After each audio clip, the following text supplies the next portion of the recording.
परेश, तुम कहाँ हो? मैं तुम्हारी मदद करने आया हूँ। देखो, डरो नहीं, सामने आओ, मैं तुम्हें उससे बचा लूंगा। कुछ नहीं कर पाएगा वो तुम्हारा। सामने आओ परेश।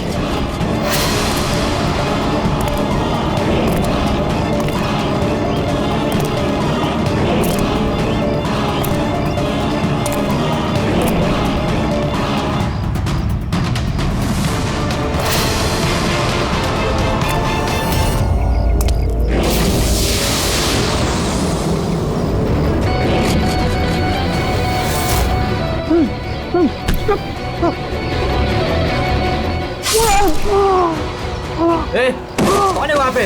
हाँ?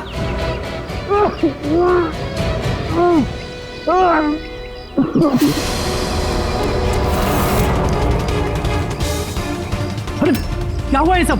अरे किसने किया? बोलो, बताओ। ठीक तो हो तुम? अरे बताओ किसने किया ये सब? सीनियर इंस्पेक्टर दया।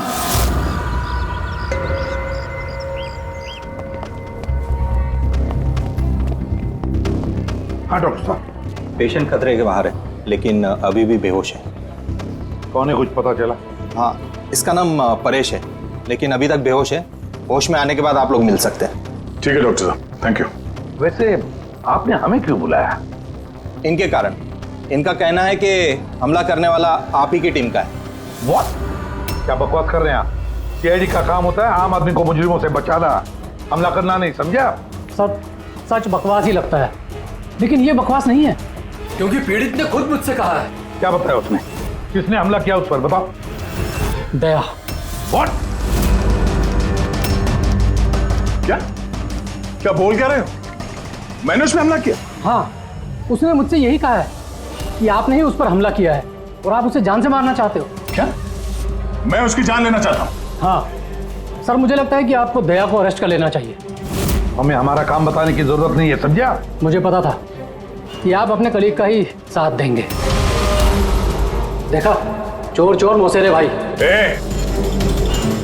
ज्यादा जज मत बन, समझा? और तुम्हारी सर्टिफिकेट की जरूरत नहीं है हमें। परेश को कैसे जानते हो तुम? मैं उसे नहीं जानता सर। तो फिर? सर, ये हमारी कंस्ट्रक्शन साइट पर हमें मिला था। हमें देखकर ऐसे बिहेव कर रहा था कि जैसे इसने कोई भूत देख लिया हो, और फिर एकदम से अंदर भाग गया। और थोड़ी देर बाद इसकी चीख हमें सुनाई दी। जब हम वहां पहुंचे तो वो बुरी तरह जख्मी हालत में पड़ा था, और उसने उसी हालत में हमें बताया कि उस पर हमला दया ने किया है। मैं एक समय पे दो जगहों पे नहीं हो सकता। मैं सुबह से ब्यूरो में था। तसल्ली के लिए तुम वो सीसीटीवी फुटेज देख सकते हो, समझे? लेकिन फिर उसने आपका नाम क्यों लिया?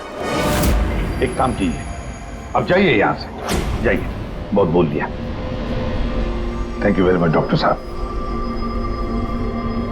समझ में नहीं आ रहा था, जब तुम ब्यूरो में ही थे तो फिर परेश ने ऐसे क्यों कहा कि दया ने उस पर हमला किया?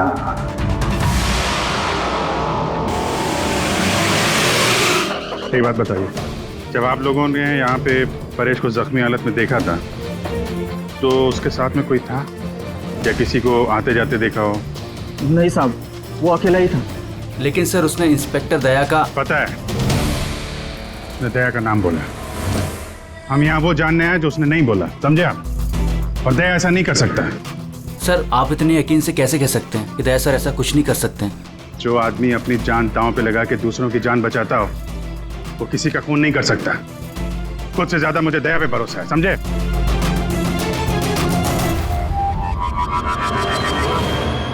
आसपास चेक करते हैं, शायद कोई सबूत मिल जाए। सर, हाँ? सर ये देखिए। ओह नो, है कौन ये? जिंदा है? हेलो, एम्बुलेंस भैया, मालमणी के पास अंडर कंस्ट्रक्शन बिल्डिंग है, वहां पे भेजो जल्दी। तुम लोग जानते हो इसे? ये तो सुबह सर है, ये 2-3 बार पहले फ्लैट देखने आ चुके हैं। लेकिन सर, इसे हुआ क्या है? शायद ऊपर से गिरा है।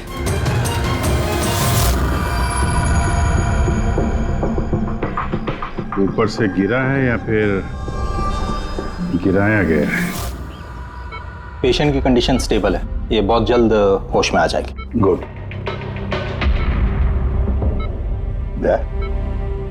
क्या हो गया, इसे तुम ऐसे क्यों देख रहे हो? जानते हो इसे? साहब, अभिजीत तुम यहाँ क्या कर रहे हो? जिस अंडर कंस्ट्रक्शन बिल्डिंग में इस परेश पे हमला हुआ है, वहां पे हमें एक और आदमी जख्मी हालत में मिला। और एक आदमी? कौन है वो? तो वॉचमैन बता रहा था उसका नाम सुबू है। वहां पे 2-3 बार आया था मकान देखने के लिए। उसके हाथ में से हमें ये कपड़े का टुकड़ा मिला है। अच्छा, छोड़ दो मुझे मत मारो, छोड़ दो मुझे, मत मारो मुझे, छोड़ दो मुझे। परेश, मैं इसे भी प्रद्युमन CID से, घबराओ मत, तुम्हें कोई कुछ नहीं करेगा, हम तुम्हारे साथ हैं। दया, दया छोड़ दो मुझे, दया छोड़ दो मुझे मत मारो दया। परेश, दया तुम्हारे सामने खड़ा है, मैं इसे भी प्रद्युमन हूँ। दया छोड़ दो मुझे। परेश, दया तुम जाओ, दया तुम क्या चाहते हो मुझसे? दया छोड़ दो मुझे। परेश क्या बात कर रहे हो? दया छोड़ दो मुझे मत मारो दया। परेश, मैं दया नहीं, मैं अभिजीत हूँ। दया जाओ यहाँ से, जाओ। अरे दया इधर है।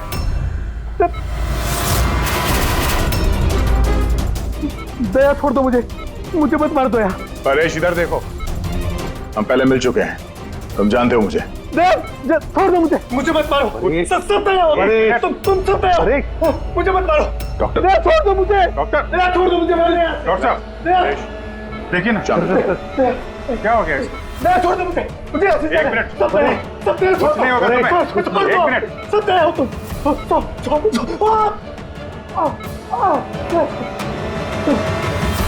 सब दया हो तुम सब दया हो।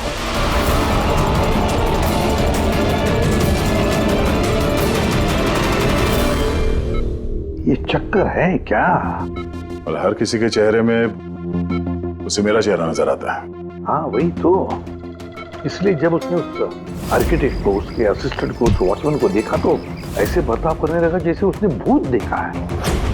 और उसके दिमाग का भूत दया तुम हो। तुम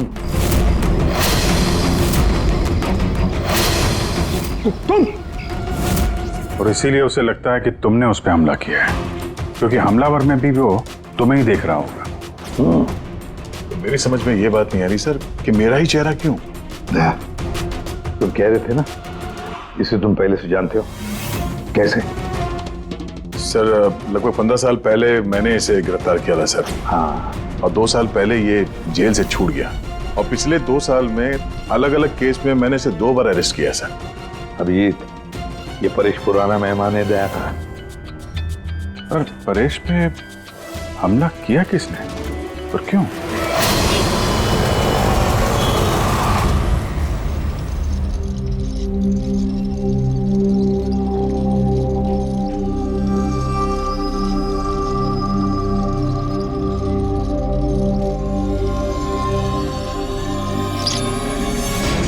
अरे मैडम जरा ध्यान से।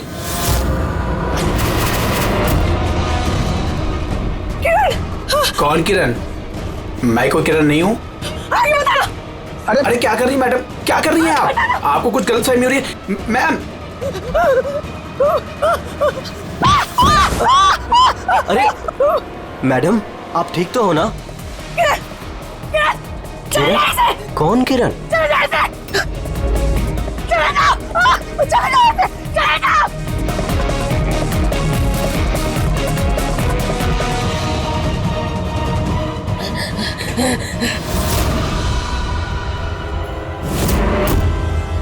क्यों सुबू, कैसी तबीयत है तुम्हारी? सर पैर की हड्डी टूट गई है और बाकी इधर उधर थोड़ी सी चोटें लगी हैं। मुझे एक बात बताओ, क्या हुआ था उस दिन? हाँ? वो आदमी सीढ़ियों से भाग रहा था जब मैं उससे टकराया, और जब मैंने उसके हाथ में चाकू देखा तो मैंने शोर मचाया और उसे पकड़ने की कोशिश की, लेकिन तब उसने मुझे धक्का दे दिया और मैं नीचे गिर गया। उसके बाद सर कुछ याद नहीं।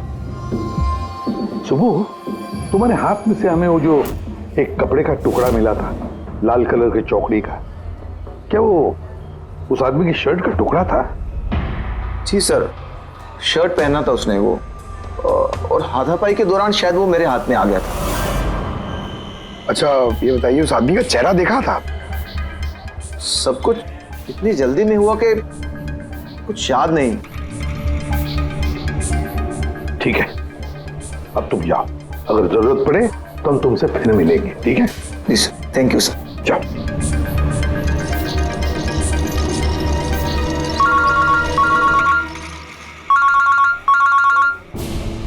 आ गया? क्या? कहां पर? अच्छा ठीक है, मैं अभिजीत और पूर्वी को भेजता हूं उधर। हाँ हाँ, अभी अभी। यस। क्या हुआ सर? मैं बता रहा था कि किसी सुपरमार्केट में एक औरत आसपास के सभी लोगों पर हमला कर रही थी और हर एक को किरण किरण किरण नाम से पुकार रही थी। देखिए मैडम, हम लोग सीआईडी से हैं, आपकी मदद करने के लिए आए हैं, ठीक है? ये चाकू हमें दीजिए। तुम्हें किरण हो? देखिए मैडम, मैं किरण नहीं हूँ, मैं इंस्पेक्टर अभिजीत हूँ। मैं तुम्हें भी जान से मार दूंगी। मैं नहीं छोड़ूंगी। आप प्लीज नहीं छोड़ूंगी। चाकू रखिए। तुम भी किरण हो, मैं बोल। सॉरी। क्या हुआ? सॉरी। Oh no. अरे क्या हो गया? ये औरत गिर कैसे गई? क्या हुआ? हटिए, आजा। एक्सक्यूज मी, हटिए, पीछे हटिए। एक मिनट पीछे आइए। हुआ क्या है इसको? मैडम सुनिए। क्या हुआ इसे? मैडम, सर ये तो मर चुकी है। क्या?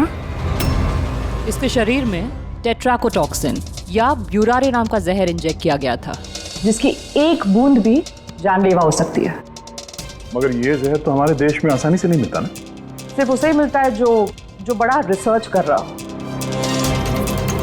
तो भगदड़ में किसी ने वो पॉइजन इसे इंजेक्ट कर दिया। मगर एक काम करो, इस हादसे के वक्त का जो सीसीटीवी फुटेज है ना, वो अच्छी तरह से चेक करो। खूनी की तस्वीर उसी में मिलेगी। सर।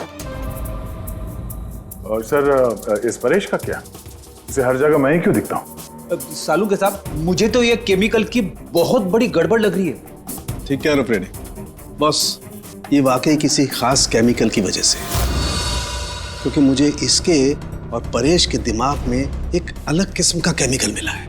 तुम्हारे कहने का मतलब है कि इसी केमिकल की वजह से इन दोनों का बर्ताव एक जैसा और एक ही चेहरा इन दोनों को दिखता है। हाँ बस, और मैं इस केमिकल को और डिटेल में समझने की कोशिश कर रहा हूँ। मतलब जब तक इस परेश के दिमाग पर इस केमिकल का असर रहेगा, हमें कोई जवाब नहीं मिलेंगे। और अभिजीत, ये कपड़े का टुकड़ा जो आपने हमें दिया था, इसमें से भी हमें कुछ मिला है। कमाल है तारिका जी, आज तो फोरेंसिक में एक के बाद एक सबूतों का खजाना हाथ लग गया है। क्या मिला क्या आपको? ये कॉटन का कपड़ा है और इसके रेशों में आटे के कुछ ट्रेसेस मिले हैं। आटा? सिर्फ आटा? सिर्फ आटा। हाँ वाकई खजाना तो हाथ लगा है। आटा। सर ये फोटोग्राफ है सर। ये जितने भी लोग हैं, इनमें से किसी ने उन्हें पॉइजन का इंजेक्शन दिया सर। अब और एक काम करो, ये जितने सारे लोग हैं ना, इन सब की मूवमेंट ट्रैक करो। शॉपिंग मॉल में खून होने से पहले ये लोग कहाँ थे, कहाँ से आए, क्या क्या कर रहे थे, और खून होने के बाद में देखो ये लोग कहाँ कहाँ गए। ओके?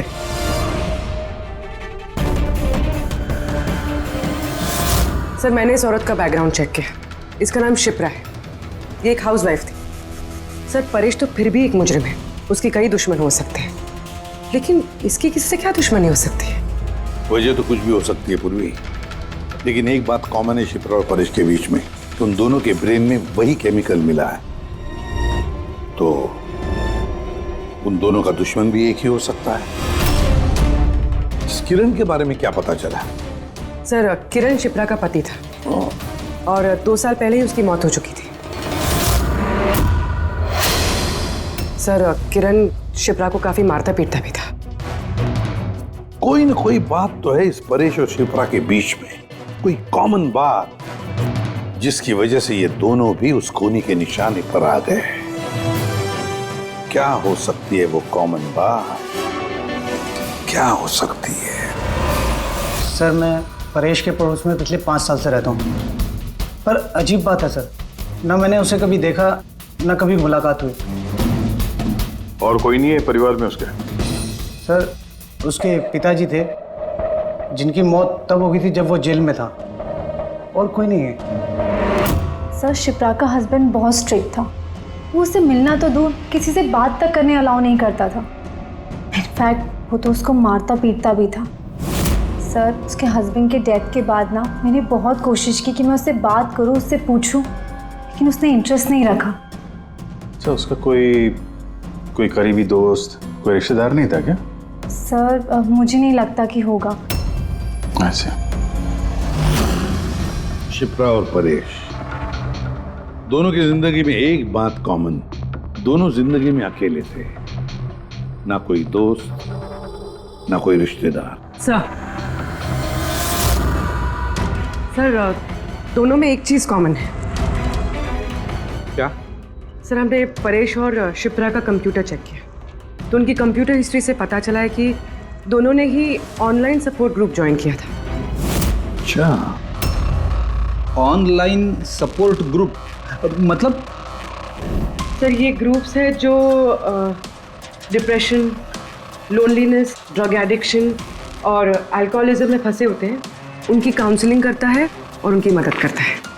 सर शिप्रा ने 2 हफ्ते पहले ही एक ऐसा ग्रुप ज्वाइन किया था जो शादीशुदा जिंदगी में परेशान लोगों की मदद करता है, और परेश ने अपने अकेलेपन से निकलने के लिए पिछले महीने ही ऐसा ग्रुप ज्वाइन किया था। अजीब इत्तेफाक है, दोनों ने ऑनलाइन ग्रुप ज्वाइन किया और दोनों को एक ही तरीके की परेशानी हुई। कुछ पता चला इस ग्रुप के बारे में? सर हमारा साइबर एक्सपर्ट राज इस ग्रुप को ट्रेस करने की कोशिश कर रहा है, जल्दी कुछ पता चल जाएगा। सर शिप्रा का खून इसी आदमी ने किया। जिस वक्त उसका खून हुआ था उस वक्त जितने भी लोग मौजूद थे, ये सबसे ज्यादा अजीब है सर। जिस वक्त अभिजीत सर और पूर्वी सुपरमार्केट पहुंचे थे, ठीक उसी वक्त ये आदमी वहां पहुंचा था सर, और भीड़ में घुस गया था, और जब शिप्रा की मौत हुई तो फटाफट वहां से भाग गया। रेडी, काम करो, हमारा डेटाबेस चेक करो, शायद इसके बारे में कुछ पता चले, कोई लीड मिल जाए। इसका मतलब है सर ये खूनी सुपरमार्केट में कुछ खरीदने नहीं बल्कि शिप्रा को मारने के लिए आया था।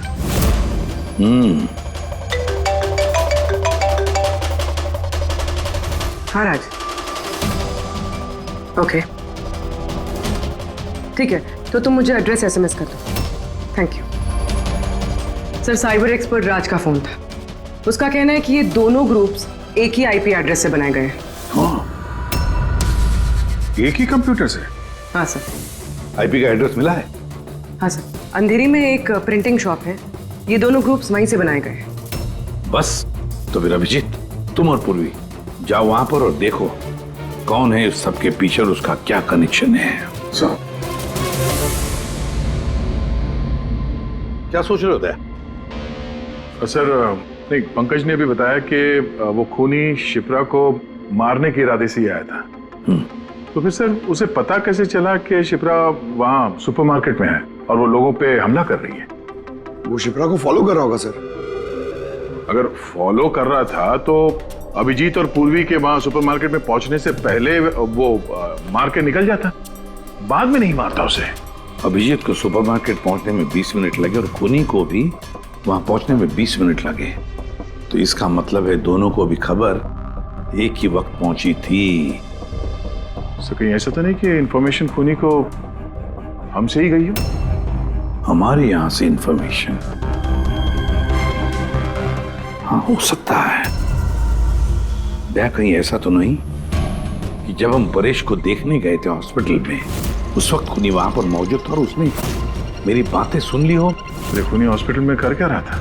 क्या परेश खूनी के हाथों पहले तो बच गया था, हो सकता है खूनी अपना अधूरा काम पूरा करने हॉस्पिटल आया था, परेश को खत्म करना चाहता था वो, इसलिए।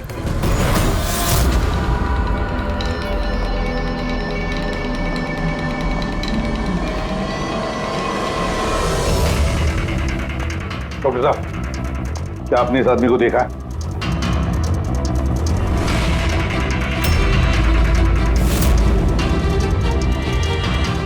भाई साहब, ये आदमी को देखिए जरा, इस हॉस्पिटल में इसको देखा है कहीं? हाँ हाँ, इसको तो मैंने देखा है। कहाँ देखा है? वहाँ वेटिंग रूम में।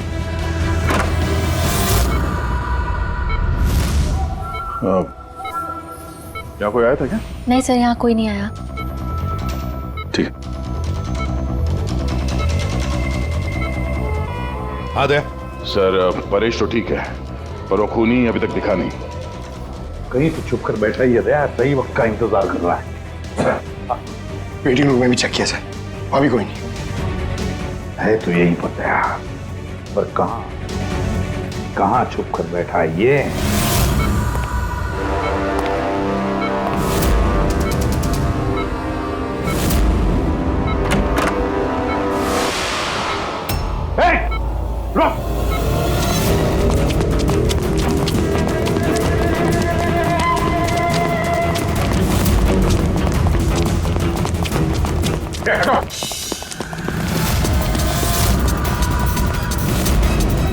कहाँ भागोगे?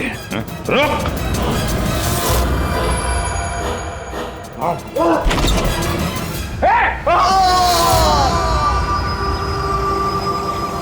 My God. हाँ भाई, क्या मिला? सर ये दोनों साइड डिलीट किए जा चुके हैं, अब वो ऑपरेशनल नहीं है। मतलब अपराधी ने सबूत मिटा दिया? जी सर, पर सर कुछ इंटरेस्टिंग चीजें मेरे हाथ लगी है। क्या?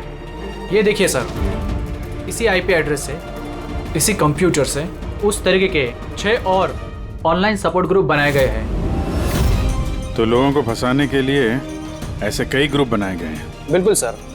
सर बाकी ग्रुप डिटेल में चेक कर लेता हूँ। मतलब सर परेश और शिप्रा के अलावा और भी कई लोग हैं जिन्हें इन लोगों ने फंसाया है। मगर सर मकसद क्या हो सकता है इस तरह से साइट बना के लोगों को टारगेट करने का? वही केमिकल से रिलेटेड कुछ होगा। ये कुछ मिला रजिस्टर में? हाँ सर।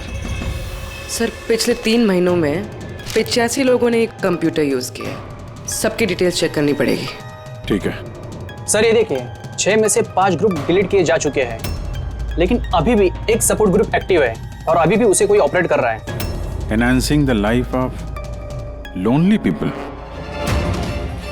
मतलब साफ है, ग्रुप बनाया जाता है, तना लोगों को फंसाया जाता है और बाद में ग्रुप डिलीट। तो अब उन्हें एक और शिकार की जरूरत है। एक आइडिया है पूरी। कुछ पता चला इस आदमी के बारे में? फिलहाल तो कुछ नहीं। वॉलेट के अलावा इसके पास कुछ भी नहीं मिला है, मोबाइल फोन तक नहीं। तो हमारे पास कोई सुराग नहीं है।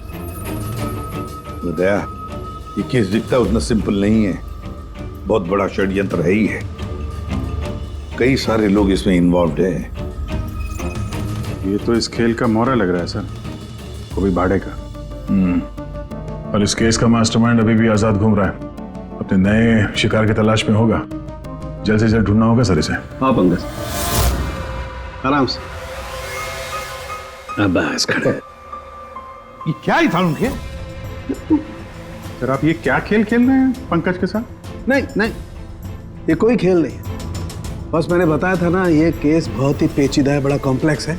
याद है ना, मैंने बताया था उस परेश के और उस शिप्रा के दिमाग में मुझे एक अलग तरीके का केमिकल मिला था। हाँ, मैंने उस केमिकल को रिप्लिकेट किया और इस पंकज के शरीर में इंजेक्ट कर दिया। What? तू पागल हो गया सालुखे? अगर इसे कुछ हो गया तो? अरे कुछ नहीं होगा यार, बिलीव मी, मैं पागल हूं क्या?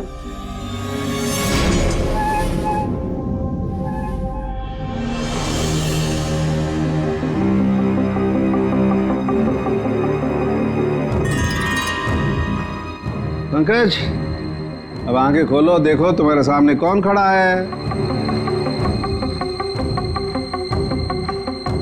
तो फ्रेडी सर है। ग्रेट, ये फ्रेडी सर है ना।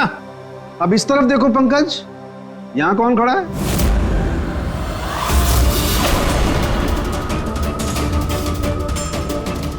ये कैसे हो सकता है?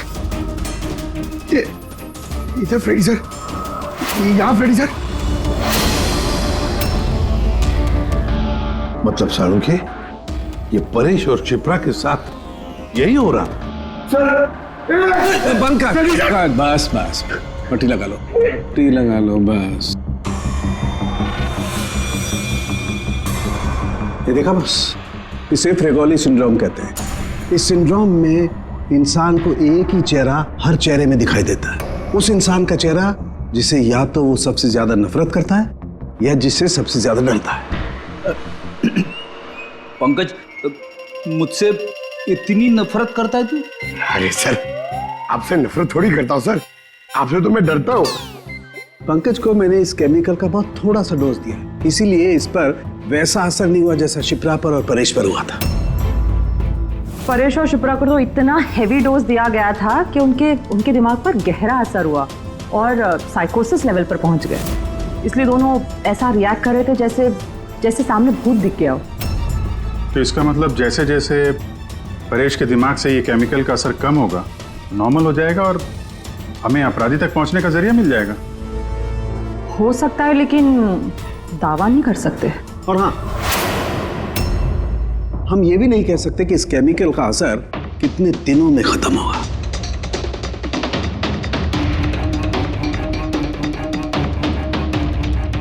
अगर हम परेश के ठीक होने का इंतजार करेंगे तो बहुत देर हो जाएगी। हमें कोई और तरीका ढूंढना होगा, कोई और तरीका। हाँ पूर्वी। सर, मैंने वो ऑनलाइन ग्रुप पे रजिस्टर कर लिया और डिटेल्स भी एकदम परेश और शिप्रा की तरह थी। नो फ्रेंड्स, नो फैमिली, एकदम अकेले। उन लोगों को ऐसे लोगों की तलाश है। ये तुम्हारा ट्रैकर, इससे पता चलता रहेगा तुम्हारे मूवमेंट के बारे में। और ये तुम्हारा कैमरा।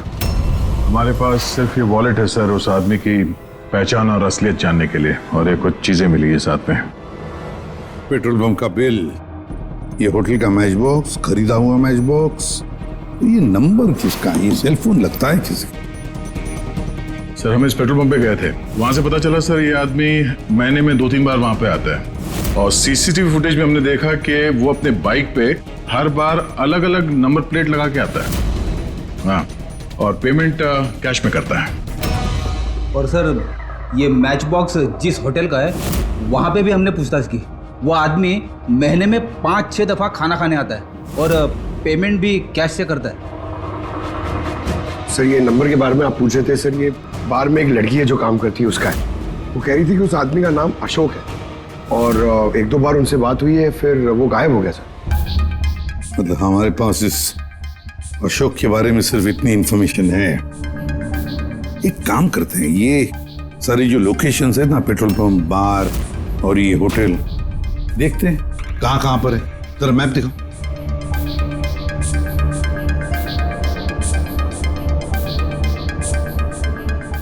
ये वो जगह है जहाँ पे वो पेट्रोल पंप है।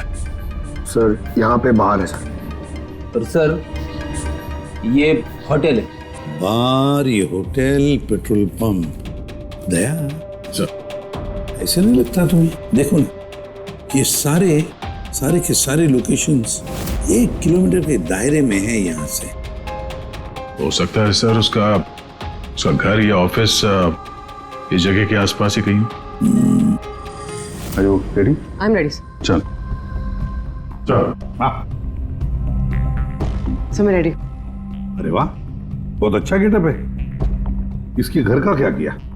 सर, पूर्वी के लिए भाड़े पे 1 हफ्ते के लिए घर लिया। I mean, अल्पा के लिए। अल्पा, ठीक है, गुड। लेकिन पूर्वी, चौकन्ना रहना, उनका पहला कदम क्या होगा हमें पता नहीं है।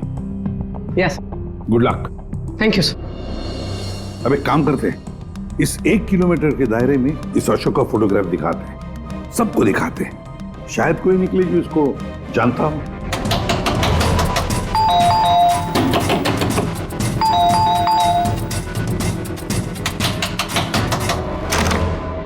जी कहिए। वो मेरे पीछे ना कुछ गुंडे पड़े, मैं अंदर आ सकती हूँ प्लीज? 1 मिनट। हाँ,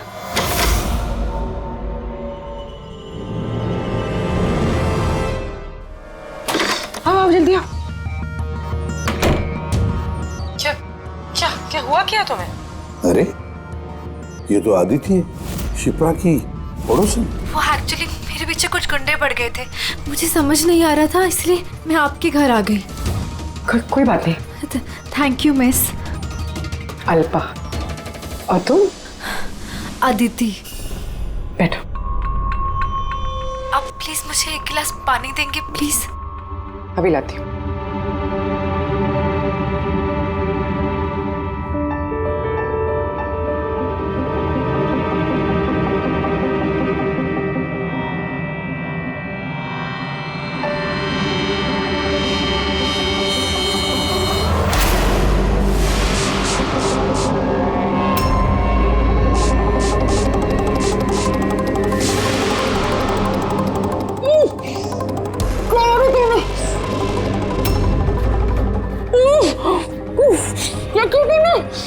मत कर, कुछ ऐसा नहीं किया। ज्यादा दर्द नहीं दूंगी तुझे मैं।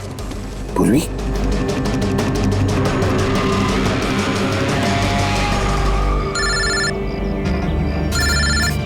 हाँ सर। क्या शिप्रा की पड़ोसन अदिति? सर मैं फौरन वहां पहुंचता हूं। नहीं सर, अब अशोक का भी पता नहीं चला। ये सर। सब कुछ प्लान के मुताबिक तो चल रहा है। अब देखते ही आदिति पूर्वी को कहां लेकर जा रही है। अरे ये क्या, ट्रैकर एक ही जगह पे मूव ही नहीं हो रहा। कहीं ऐसा तो नहीं उन लोगों को ट्रैकर के बारे में पता चला हो, निकाल कर फेंक दिया हो। माय गॉड, अब तक पहुंचेंगे कैसे इन सब तक?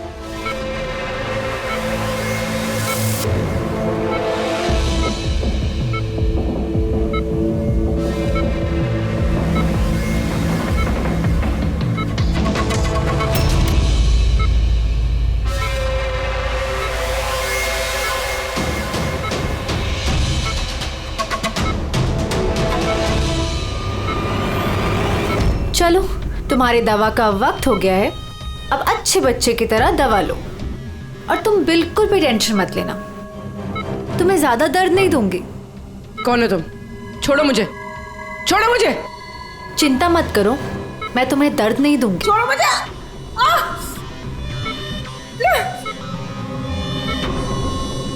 मैंने तुम्हें मना किया था ना कि कुछ दिनों के लिए हम किसी नए लोगों को नहीं लाएंगे, क्योंकि सीआईडी वाले हमें पागलों की तरह ढूंढ रहे हैं। हमारी कोई भी लापरवाही हमें बहुत महंगी पड़ सकती है।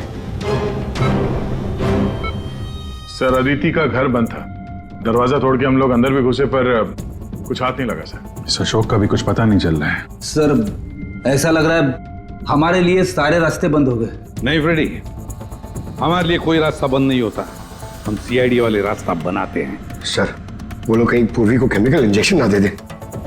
नहीं, कुछ नहीं करेंगे वो लोग, पूरी को कुछ नहीं होगा। कोई तो बात हम मिस कर रहे हैं, कोई तो बात है जो हमसे छूट रही है, पर क्या क्या हो सकती है वो बात? सर वो कपड़े का टुकड़ा जो हमें सुबह के हाथ में मिला था, उसके रेशे में आटा मिला था हमें। हाँ सर, आटा। जब मैं अशोक के बारे में रोड पे लोगों से पूछ रहा था, हाँ, तो वहां पे मैंने एक आटा की चक्की देखी थी और उसके पीछे एक पुरानी बिल्डिंग भी है। तो फिर जरूर वो आदमी जिसने परेश पर हमला किया उस आटे की चक्की के आसपास ही रहता होगा, इसीलिए तो उसकी शर्ट पर आटा आ गया।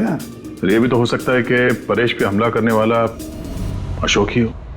सर वो कपड़े का टुकड़ा भी अशोक का ही हो सकता है। ये भी हो सकता है कि परेश पे हमला करने वाला और ये अशोक दोनों एक गैंग के लिए काम करते हो और वो गैंग आटे के चक्की के आसपास होगा। सबके सब आटे के चक्की के आसपास ही हो गया अभिजीत, और पूर्वी को भी उस चक्की के आसपास ही रखा होगा। कोई अपने जगह से नहीं लेगा, कोई भी नहीं। पूर्वी कहाँ है? अदिति, पूर्वी कहाँ है?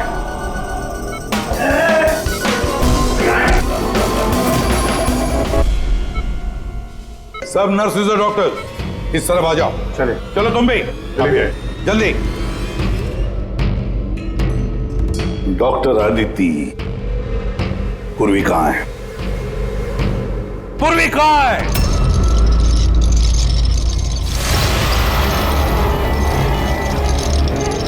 तुम्हारी पूर्वी मेरे पास है एसीपी। सुब्बू तुम? हाँ मैं, जिसे तुम लोग यहां वहां खोज रहे थे ना, वो तुम लोगों के साथ ही था। मुझे देखकर अफसोस तो हो ही रहा होगा ना। मुझे पता था सीआईडी कोई भी काम अधूरा नहीं छोड़ेगी, इसलिए मैं अपना हर कदम फूंक फूंक कर रख रहा था। लेकिन इस अदिति की बेवकूफी की वजह से सब गड़बड़ हो गया और मुझे फंसाने के लिए तुमने अपने इस ऑफिसर को मेरे पास भेज दिया। लेकिन अब ये मेरे जाल में फंस चुकी है और मुझे यही यहां से बाहर निकालेगी। तुम्हें क्या लगता है पूर्वी की आड़ लेकर तुम हमसे बच जाओगे? नहीं, लगता नहीं है, ऐसा ही होगा। अगर तुम अपने इस बहादुर ऑफिसर को जिंदा देखना चाहते हो तो मुझे यहां से जाने दो, नहीं तो मैं ये केमिकल इसके अंदर इंजेक्ट कर दूंगा और उसके बाद क्या होगा तुम लोग सब जानते हो। पर ये सब तुम क्यों कर रहे हो? हाँ?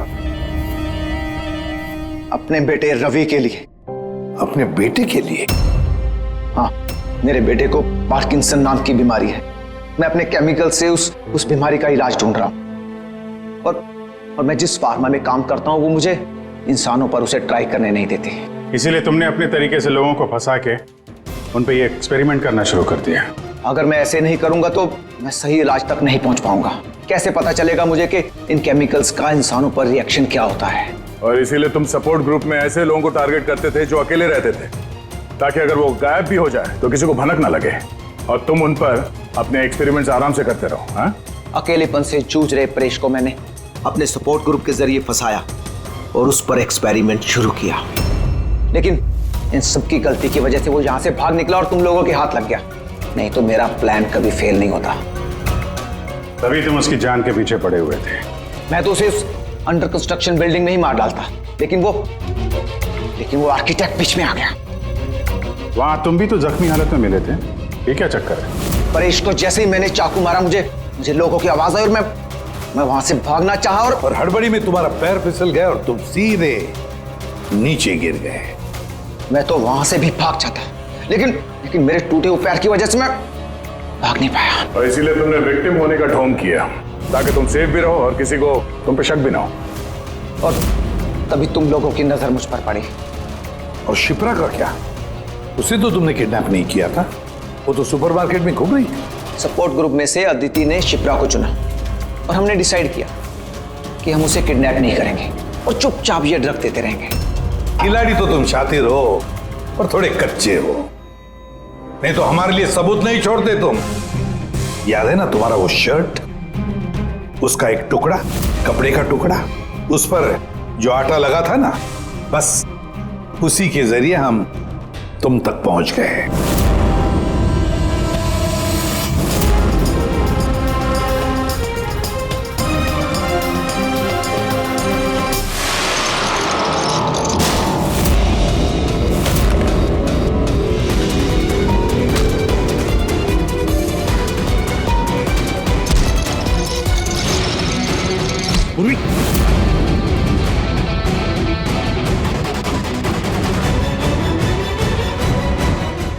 देखो, हाँ?